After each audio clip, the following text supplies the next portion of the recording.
Well, after calling the guys, Peter, Andrew, James, and John, and they followed Jesus, they went into the city of Capernaum on the Sabbath day, and they actually went into the synagogue, and Jesus began to teach.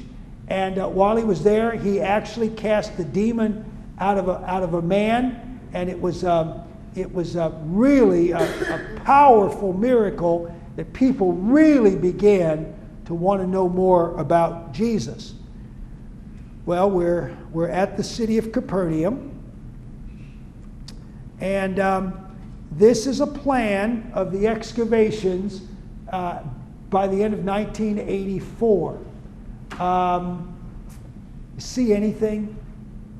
It's hard to tell in that picture, isn't it? Well, here's a north-south road right here, and it actually ends up right by the water. The water is just off the shore. We're right at the edge of the water. This is the lower city. The upper city is up on a hill away from the sea. Where do you suppose the rich folks lived? In the lower city or the upper city? The upper city. And the centurion, who the Bible says made it possible for the Jews to build their synagogue, evidently it was the benefactor. Maybe the house of Matthew, the tax collector. Maybe those were in the upper city, while the houses of the poor, the middle classers and below, were down by the seashore. At least that's what it looks like. This great big construction here, pretty important building, synagogue, and this unusual structure here was a house in the first century and became a church. And then the rest of these are simply domestic structures. These are just rows and rows, insulae of houses.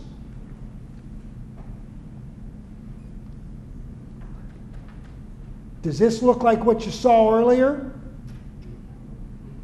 And then, did you recognize that on the plans at all? And then this was the road that connected them. And the shoreline is just off the picture right here.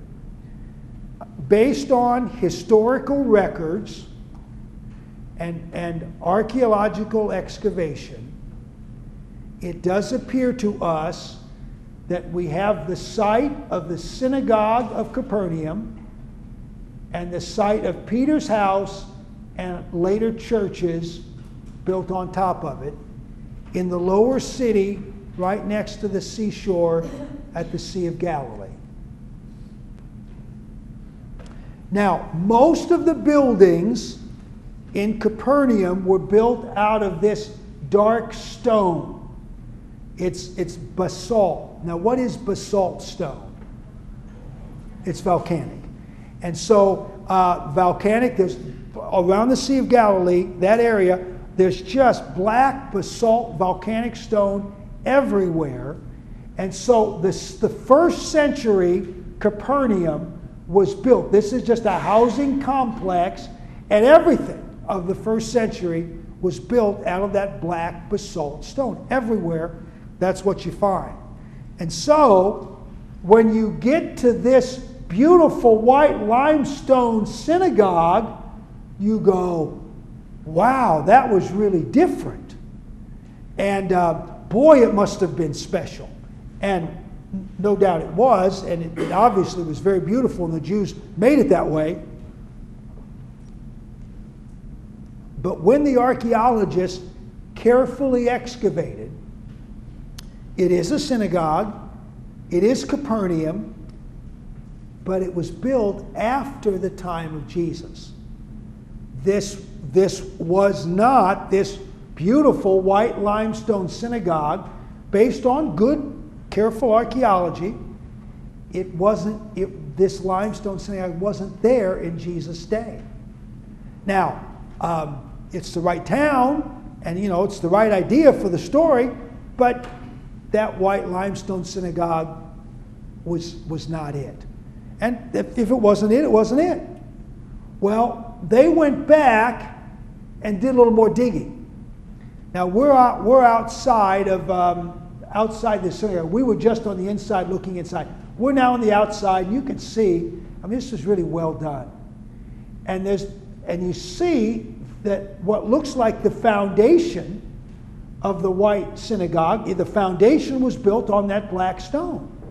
And you probably can't see it with this picture. It's not quite as clear as we'd like it. But when you follow this line, you realize, well, whoever the builder was who built that beautiful synagogue, he was off, because it's not sitting directly on the foundation.